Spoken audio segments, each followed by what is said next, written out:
Welcome to The Explainer. Today, we are diving headfirst into the ferocious and brilliant satire of Syrian writer Muhammad al-Maghout, specifically from his masterpiece, I Will Betray My Country. Right off the bat, you're hit with this single, shocking line. This is our way in.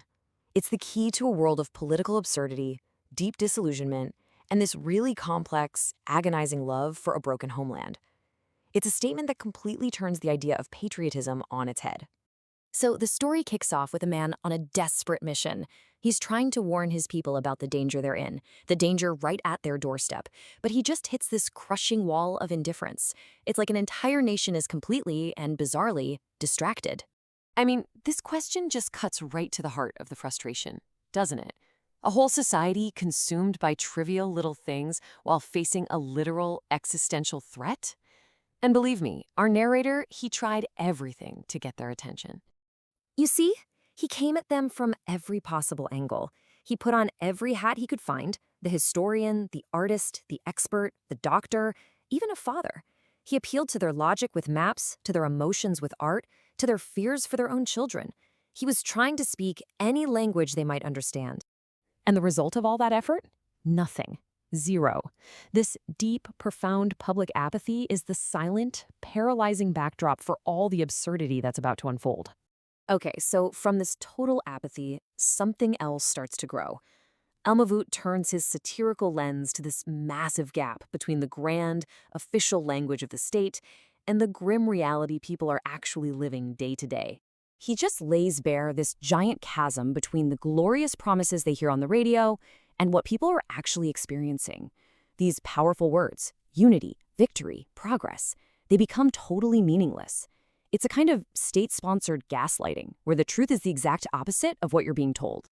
And then he gives us this just brutal, sarcastic timeline of so-called achievements.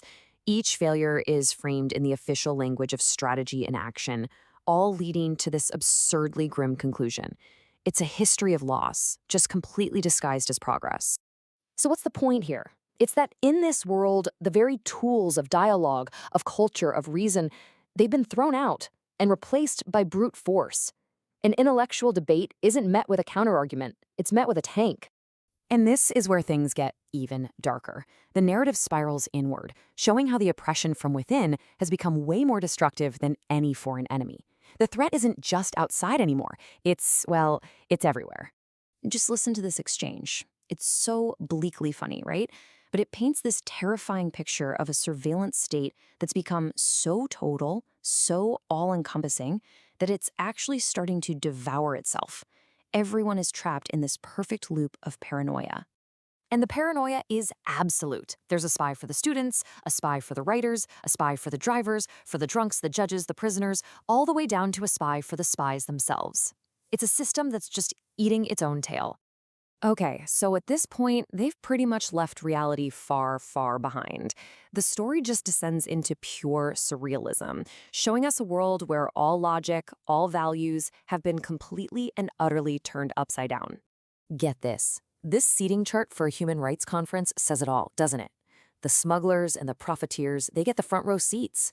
Meanwhile, the thinkers, the writers, the laborers, the very people who actually build and define a culture, they're shoved all the way to the back. It's a perfect picture of a society's broken values. This is the kind of impossible question al-Maghout loves to throw at you. It's brilliant, right? It's his way of exposing the maddening, twisted logic of authoritarianism, where you're offered everything except the one thing that actually matters. And all this absurdity and pain, it brings us right to the heart of the matter, the final, most powerful theme, the paradox of the patriot himself, a man torn between love and despair for his own home. And this right here, this is just beautiful. It's the stunning contradiction that shows his unbreakable bond with his country. It's this agonizing push and pull with the very place that causes him so much pain. He can't wait to leave, and yet he can't get back fast enough. Wow, let that sink in. His wife offers him paradise, a perfect place, and he says, frankly, a country with no problems, I cannot live in it. He finds his identity not in perfection, but in the struggle, in the chaos of his home. It's the only place he feels truly alive. So this is the big takeaway. This is what it's all been leading to. For al-Maghout, being a patriot has absolutely nothing to do with blind loyalty or waving a flag. It's a painful, critical, and relentlessly demanding kind of love. So, what does it really mean to betray a country? Well, for al-Maghouts, maybe it means betraying the official lies, betraying the suffocating fear, betraying the complicit silence, and doing it all in the name of a deeper, more painful truth, a truth that just maybe is the only real hope there is.